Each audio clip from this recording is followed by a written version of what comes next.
Thanks everyone for coming out. It's so nice to see so many people and a lot of familiar faces too, so it's really wonderful to have you here. Thanks Susan for the audio. Just to give you a little bit of background about me, I'm a professor of art history at Whitman College, and I teach modern and contemporary art there, and I've just recently published a book that came out last year, Maya Lin Public Art and the Confluence Project, published by Routledge Press, and it's a monograph that's about this single work with multiple phases. That's by Maya Lin. Before I start that, though, I wanted to just thank Cascadia for corresponding with me, Ishi for the sound, this is great, and Gruber for the nice introduction and warm welcome. I also wanted to thank Jock Edwards, who I believe is kind of a principal reason why I'm here, and I know Jock through, I play tennis on a semi-regular basis with Jock at Whitman College, and it's been wonderful to get to know him over the years, and I really have a good time playing tennis with him, even though if you've ever played tennis with him or any other sport, you'll know that he exhibits very unsportsmanlike conduct all the time. So when he hits a good shot, he'll go, "Hum baby!" And if you're about to hit a shot, he'll often yell, "Look out!" or he'll try to distract you. So, Jock, there he is. Can I defend myself? No. Yes. Okay, so what we're looking at here, I'm going to try to juggle the microphone and not get in the projector beam, is a diagram of from Maya Lin's studio of the Confluence Project proposal, one of an early proposal from 2004 for Sacagawea State Park, which is close to us, the closest site here to Walla Walla, and that's just outside of Pasco. It's a half an hour drive with the new highway. And I want to start with this because I'm going to be sharing a lot of images that are actually from Whitman's archives. And this research project is a long time research project for me, and it began around 2015, 2016, when I started working with the Confluence Project organization, which is a nonprofit located in Vancouver, Washington. And I was really interested in Maya Lin and Confluence and its regionality. So one of the things that was really important to me when I moved here in 2008 with my wife and daughter, thank you for coming, was to get to know the region better. I grew up in Los Angeles, and I really didn't know, and I've lived all over the place, but I really didn't know the Pacific Northwest well, and I certainly didn't know Walla Walla, and so I wanted to kind of anchor myself and provide a foundation for myself, not just scholarly, but also just kind of to orient myself. So I was really interested when I heard about Maya Lin doing this public art piece along the Columbia River. And I began researching that, working with Confluence Project organization, and at a certain point, they were trying to figure out what to do with their archives of things like this, blueprints, diagrams, everything you can think of, administrative records, budgets, all kinds of really boring stuff and some exciting stuff too. And working with the archivists at Whitman College to help bring that collection to Whitman. So this collection about Confluence is now at Whitman. And over the years, I've done a number of things with this. There was an exhibition at Whitman at the Maxim Museum that I'm pretty sure no one saw. Maybe you saw it? Oh wow! Okay, that's great. Because you were working at Whitman at the time. I thought everybody was. Well, it was during COVID, so if you're ever curating or working on an exhibition, an art exhibition, try not to do it during a global pandemic. So it was not as well seen as I would have liked it, but it was still a great experience. And then from that experience came this book project. Okay. I'm just going to talk over a lot of images. I'll go back to this image of Jock office. Okay, so what you're looking at here is the Confluence Project website, and Confluence Project, their website is excellent. It's a really wonderful resource, so I want to encourage people, if you're interested more in Confluence Project, start there. They have lots of great stuff available. And this shows you the different locations of the earthworks that Maya Lin designed along the Columbia River. So it begins at Cape Disappointment, here at the coast, at the Columbia River estuary. The Vancouver Land Bridge is here, so Portland is here. This is near Troutdale. There's a planned project or installation at Celilo, what used to be Celilo Falls, and I'll talk more about that at the very end. And then this is closest to us, Sacagawea State Park, and this is the listening circles at Chief Timothy Park in Clarkston, Washington. So there are currently 5 extant public artworks or installations or earthworks, often is the term that's used, our historical term, fancy historical term. And originally there were 7 sites that were planned, but as I'll try to give you a better picture of, this is truly a monumental and complex undertaking, both on the part of Maya Lin and everybody who was involved with this. So each site is located at a state park, either an Oregon State Park or Washington State Park. And if you've ever worked with state or federal bureaucracies, you can understand how challenging that might be. Okay. And before I launch in, so I was talking with Wendy. You said that you've been to? I've been to 4. 3 or 4. All, you said all except the Tri-Cities one. I've been to the Tri-Cities. I've been to Cape Disappointment. I've been to the bridge at Vancouver. I have not been to Troutdale, and I have not been to Clarkston. Okay. Have other people been? Yeah, and I can't at Cape Disappointment, and so it's nice to have time to okay. do, I mean, there's a bunch of 4 or 5 different ones. Yeah, great. Yeah. So I saw a few other hands, Rogers. Yeah, Cape Disappointment. Yeah, okay, that's great. Troutdale. Yeah. I was at Sacagawea when Maya Lin was there. Oh, okay. It was just very exciting to listen to her speak and see her work. And can I just ask you, like, so what are your impressions of these spaces? And I'll preface that by saying, often when I take students there, their reaction is, huh? Where is it? Where's the art? What am I looking at? What am I supposed to be looking at? And in fact, one of the things I write about in the book for the site at Chief Timothy Park is I quote one of the employees of the park there saying, like, I don't know why anybody would come to see this. There's nothing really to see. And so I try in the book to unpack that. I'll talk a little bit more about that, but I'm curious, did other people have a similar reaction, or did it take you time to kind of, I'm seeing, yeah. I was at Sacagawea State Park with the Blues Crew. Okay, yeah. Doing the cleanup project. Okay, I might have been there. So it needs that kind of maintenance, yeah. Yeah. That's Yeah. the first, oh, I'm sorry.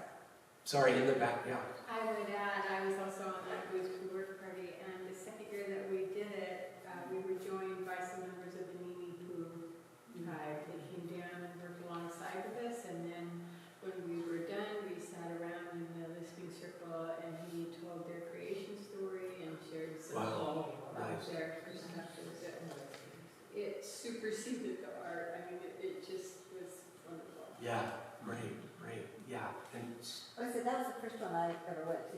Sacagawea. Uh-huh.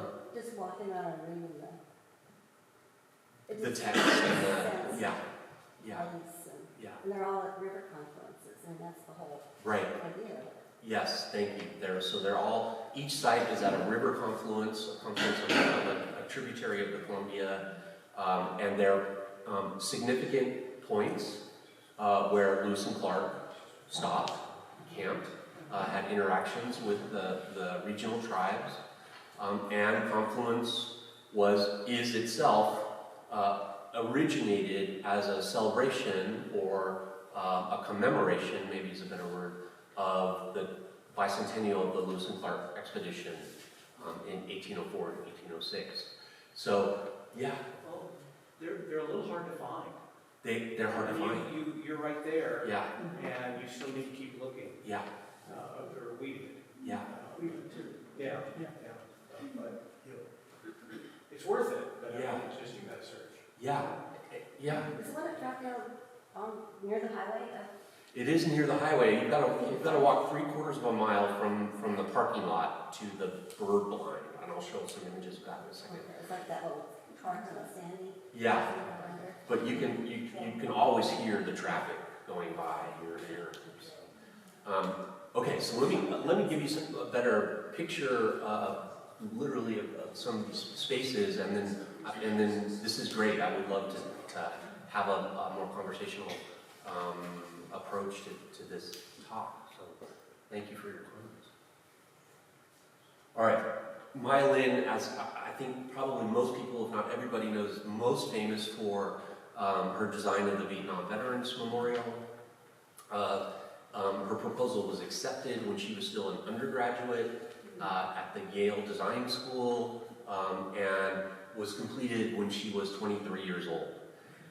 And it was at the time extremely controversial and over maybe over a decade, that controversy was much of it was washed away by the amazing emotional impact of the piece. So if you've ever been there, you know that it's just incredible to encounter the names and to have this experience with the memorial in which the polished black granite also acts as a kind of mirror reflection, so that you can see yourself in the names as well, right? So there's all kinds of symbolism to that, but it's a really just incredible work, and it really launched her career.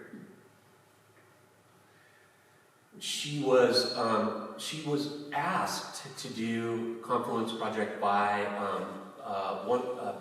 several people in the Pacific Northwest, but one of the main drivers of this was Anton Minthorn, who was chair of the CTUIR, the Confederated Tribes of the Umatilla Indian Reservation, and was active in conceptualizing this piece through state and federal government. So local, native, regional tribes wanted to tell a more complete story of the journey of Lewis and Clark. Minthorn was actually also a veteran, and he was so moved by the Vietnam Veterans Memorial that he went to Lin and persuaded her to work on this project and to do this massive undertaking. She really had to be persuaded. At first she said, "I'm not the right person for this." They said, "Okay," and they moved on, and then Anton Minthorn kept going back to her and saying, "I really think you are the right person for this." And she eventually agreed to do this. But she agreed under the condition that she didn't want it to be this. So nothing wrong with this, but at the same time, she did not want to monumentalize Lewis and Clark any more than they already have been monumentalized, and that she recognized that the story that's in their journals, and their amazing journals, is also a story of lots of people in this region. It was not a blank space. It was not a blank canvas that was awaiting development. That there were cultures, nations, languages, all kinds of things already here that they were encountering, and they would not have been able to complete that journey without the help of Native Americans every step of the way, including Sacagawea, as we'll talk about very briefly. So, not that. That was one of the recommendations. Okay. Lynn is also really interested in the environment and ecology, and she is herself very invested in helping us better understand and address issues of climate change. So I'd like to use this quote, and I'm sorry that I know that if you're trying to read these, it's probably it's a little challenging, but I'll read this one for you because I think it gives a really good idea of what some of the comments that you're making about Confluence, how it relates to your experience of the artworks there. So she says, her sculptures, installations, earthworks, and architecture are inspired by landscape, topography, and natural phenomenon, but it's a landscape from a 21st century perspective, a landscape through the lens of technology. So she's not, her work doesn't try to restore something to a pristine condition. Instead, she's saying, like, this is where we're at. Climate change, the climate crisis, this is going to be bad. We need to address it. We need to confront it. Let's figure out ways to do that. So the image that you're looking at here is another piece that she that's ongoing, and it's a website called whatismissing.net. And it's a crowdsourced website in which she invites anyone to contribute stories about how climate change is affecting them, and then these stories are archived, and you can zoom into different regions, and it takes place, it's all over the world. So it's a really interesting website to look at too. And this is happening at the same time as she's working on Confluence too. So this issue of climate change is really forefront in her thinking. Okay, so I'm going to take us through the sites, and then we'll have time for discussion. So this is a map of the site at Cape Disappointment, and this is a blueprint of her design proposal.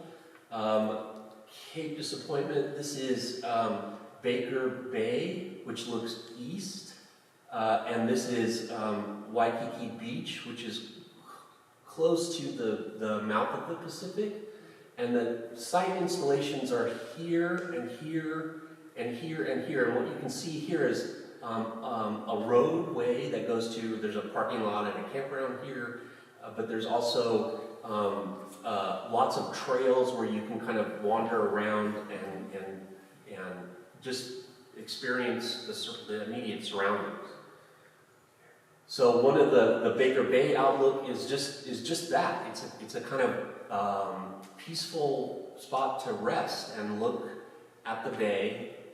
But the planks of the deck and there's a basalt edge here, and onto this basalt slab is carved this quote from Patrick Gass, who was one of the people on the Lewis and Clark journey, who also kept a journal, and it's about what he saw at this particular point. He says, this morning, Friday the 15th, 1805, November 15th, this morning the weather appeared to settle and clear off, but the river remained still rough, went about 3 miles when we came to the mouth of the river where it empties into a handsome bay. So kind of very simple, matter-of-fact quote, but asks you to imagine what that moment was like for somebody who had never seen anything quite like this.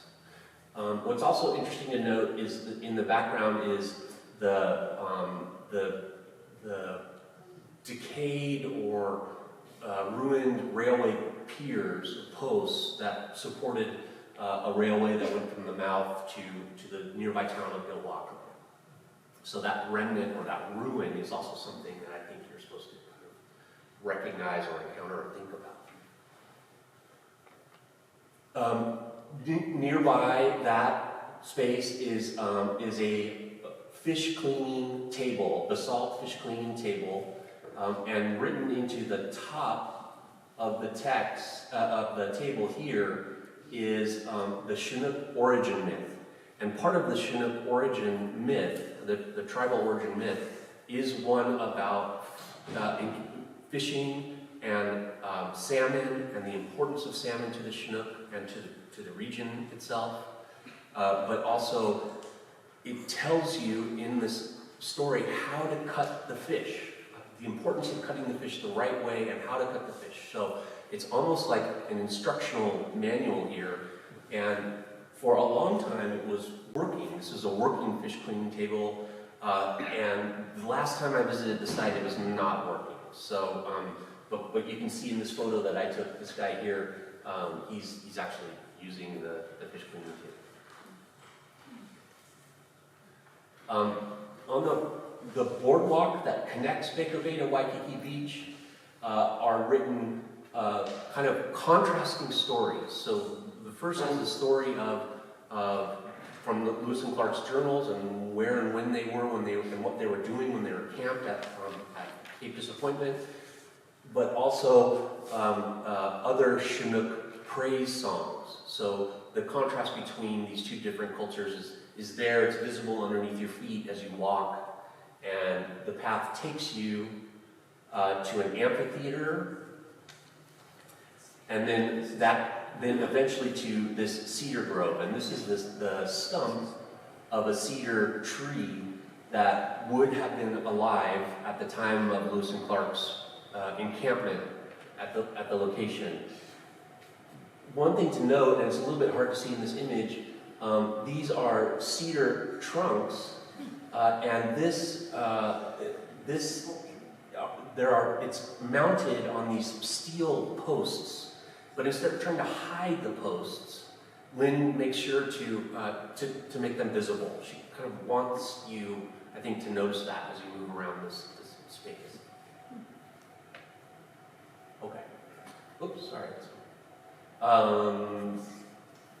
We're going now to Vancouver, the land bridge. This is an aerial map of a current aerial map of Fort Vancouver.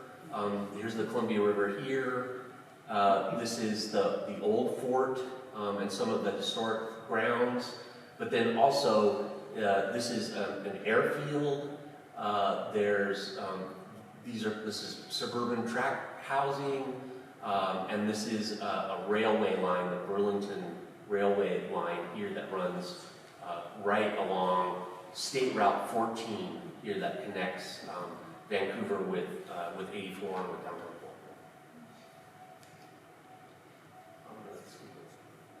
Vancouver. Here are just some different images of the Fort Vancouver land bridge. This is shortly after it was completed, and Lin worked with a Native American architect, John Paul Jones, who's also famous for a project that he did in Washington, D.C., which was the National American Indian Museum, part of the Smithsonian.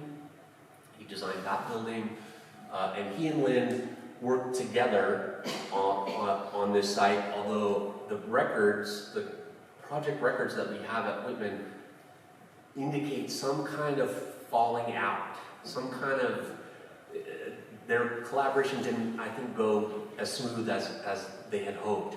And if you look now, both on Confluence's website, but also on Maya Lin's website, it's not that she's disowned this project, but she's stepped back from authoring it. So John Paul Jones is really given the credit for the design and construction of this bridge.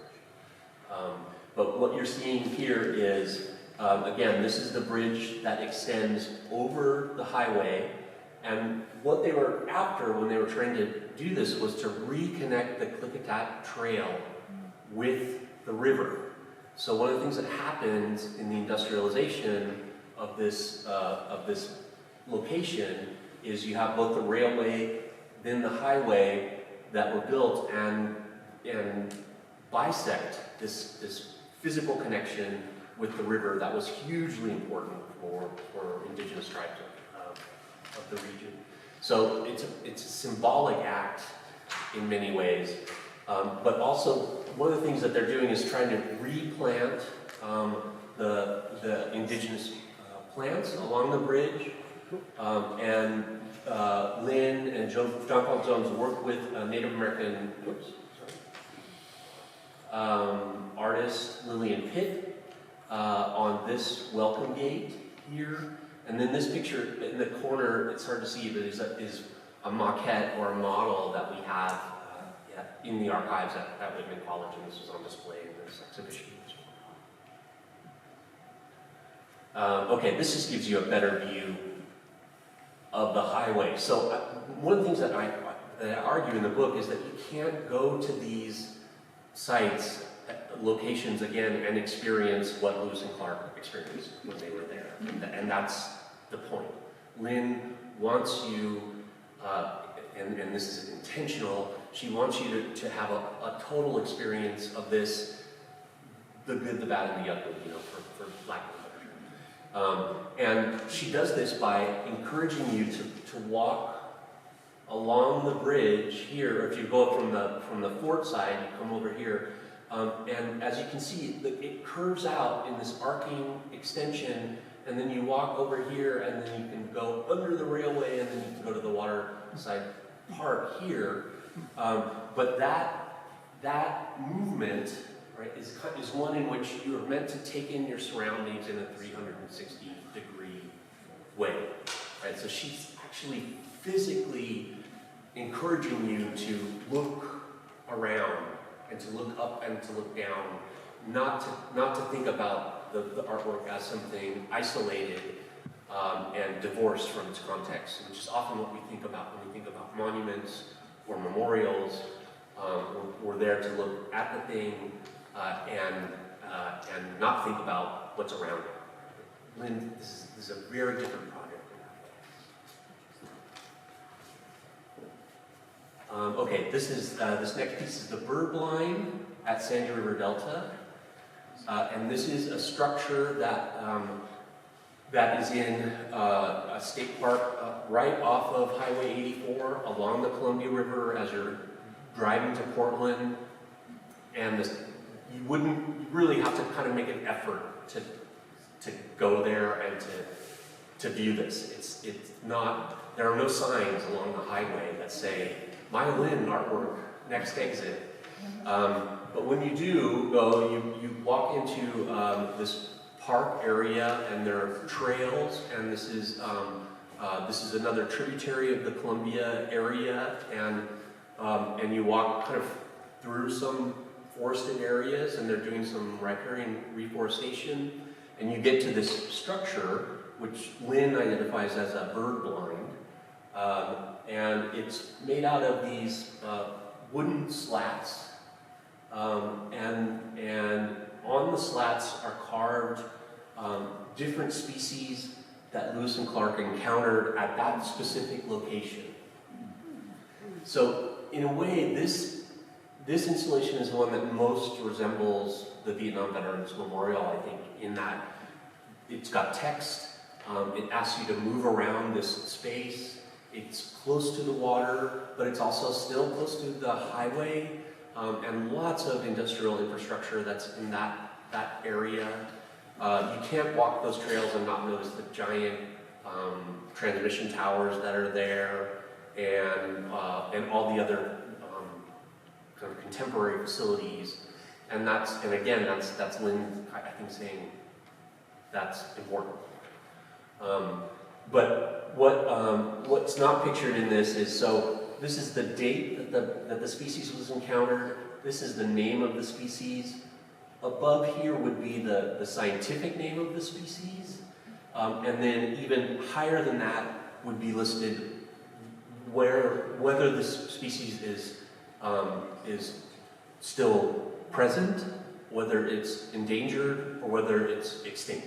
No longer find this. So it's very poignant to kind of see how many and the different kinds of species that have been lost to this region. This is a picture I took underneath, just to kind of, it looks like a spaceship, right? Okay, I'm going to skip over the Celilo for now, and come back to that, but I want to talk about the story circles at Sacagawea. So again, this is that the design that I showed at the beginning, and this is a satellite photo of Sacagawea State Park here. And for everybody, I can't imagine that, I would think that most people in this room have made this trip from Walla Walla to Tri-Cities. This is not a scenic drive. And it's stinky too, right?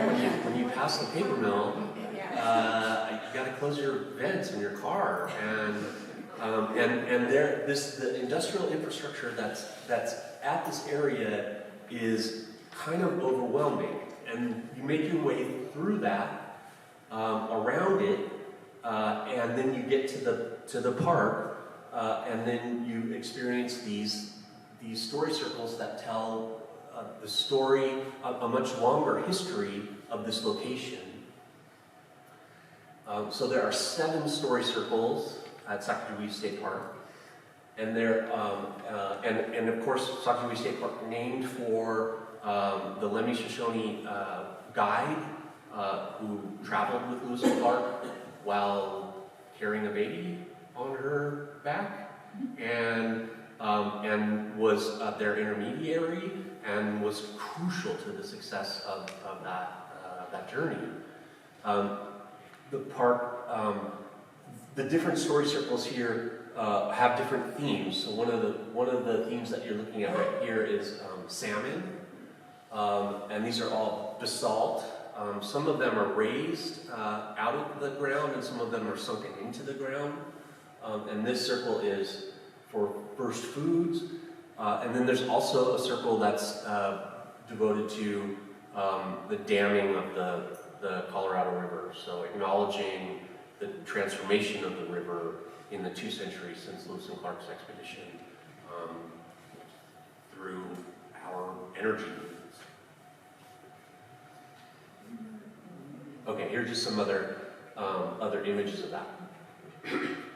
Okay, but again, so here's the paper mill here. This is the slaughterhouse and the feedlots here, one of North America's largest. This is McNary Wildlife Refuge. That's nice. But if you pan, tilt, Robert, pan or tilt, up, tilt. We've got a film professor here, so I had to ask him the proper terminology. You eventually come to Hanford, right?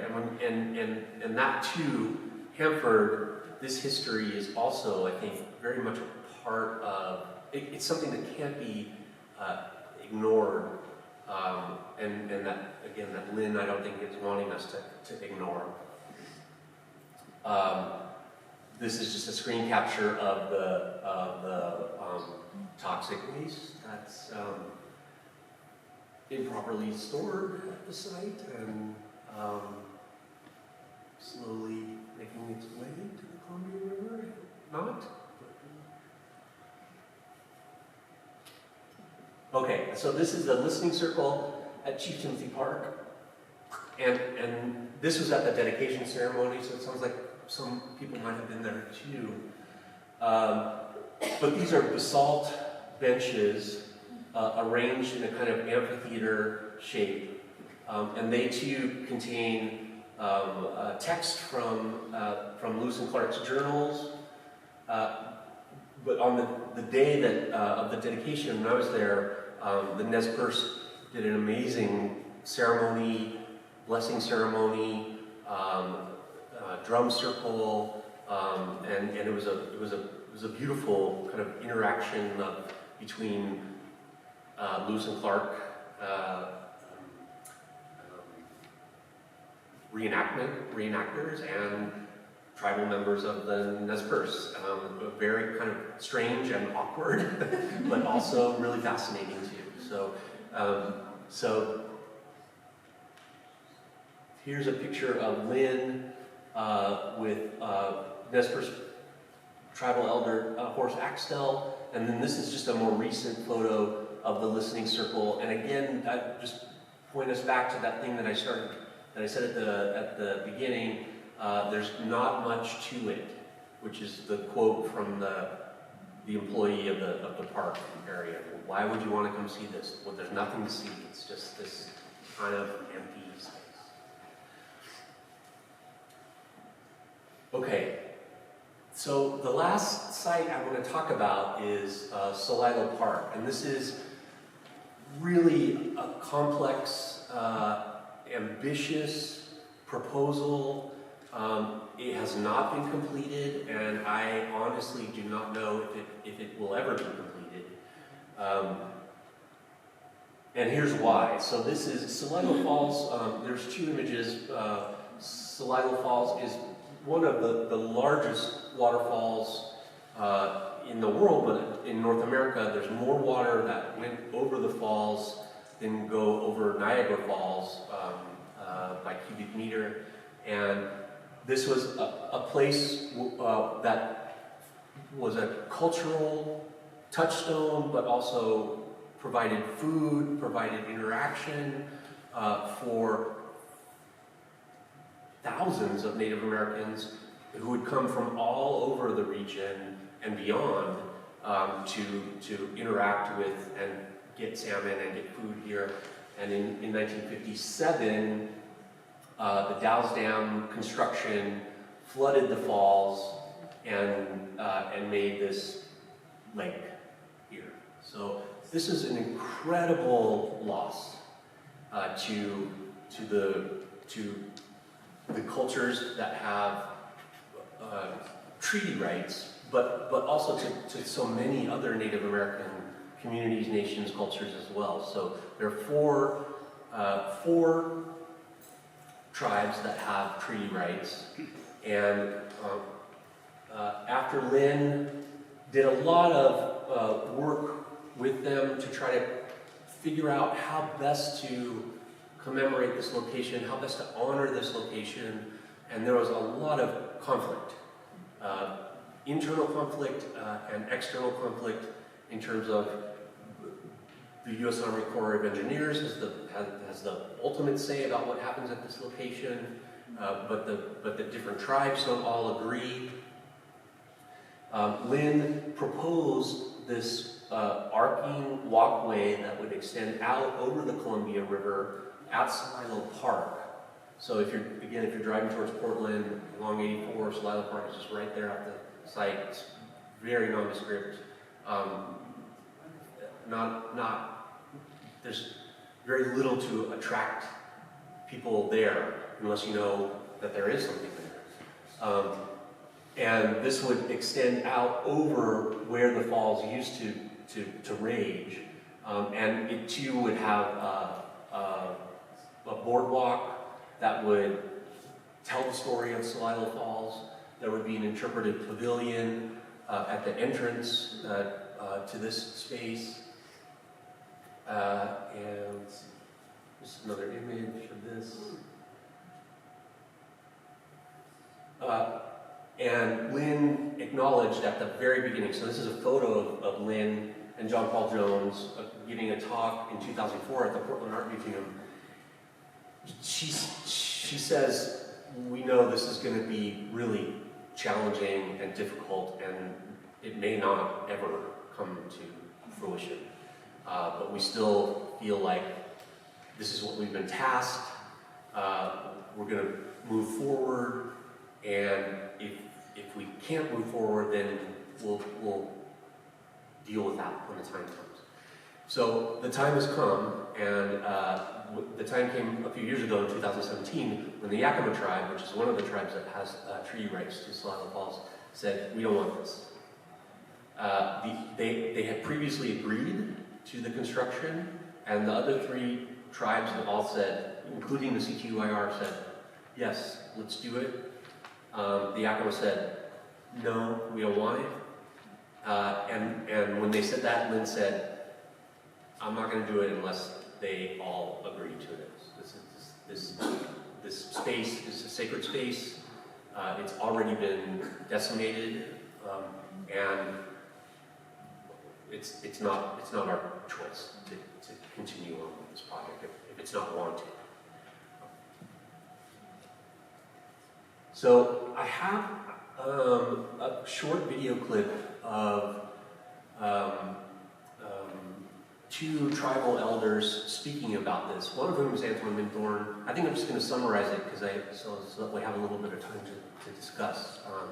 It's only about 3 or 4 minutes long, but this is Philip Bing Olney of the Yakama Nation, and this is during a kind of roundtable discussion that Lynn and members of the CTUIR, including Bobby Connor, held with interested parties. And Olney says in this clip, Lewis and Clark that's not a heroic story for us. This did not end well for us. We don't want this. I don't want this. And Anton Minthorn presents a contrasting view, saying like, yeah, but this is what's happened. This is what was here. It's better to commemorate it and to remember it than to not. So you can get a sense of the competing viewpoints around this and why it's so emotional and traumatic, actually. Okay, I'm just going to talk about, there's one final piece, and that's confluence in the classroom. So alongside the construction of these earthworks, the Confluence Project nonprofit organization worked really, really hard to adapt these stories and these histories for school curriculum. And in some ways, I think this might be the most important and lasting project or component of the Confluence Project, in that this educational curriculum and program has made an enormous difference, I think, in schools in the states of Oregon and Washington, about having a better understanding about not just starting history with Lewis and Clark, but going back before then and understanding, again, like how that journey was a pivot point, kind of a negative thing for many people, but also positive things for several colonists too. So, there's no Fort Walla Walla without Lewis and Clark, for better or worse, but mostly for better right now because I'm speaking at Fort Walla Walla. But this educational component, I think, needs to be understood as part of the whole artistic project. So I think I'll stop there and open it up again to get your reflections. If you've been there or you haven't been there, that would be great to hear your perspective on any of this. Do you have an opinion about this? About Celilo? Yes.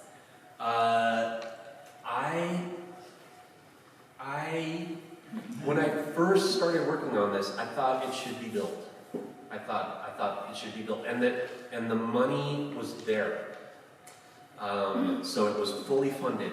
They were ready to break ground. But again, even breaking ground on a project like Celilo is challenging because that ground is actually sacred ground, right? The more I've gotten to know the project and the work and the histories, I think the decision is right not to go forward with it unless those tribes are all in agreement, and I don't know that will ever happen.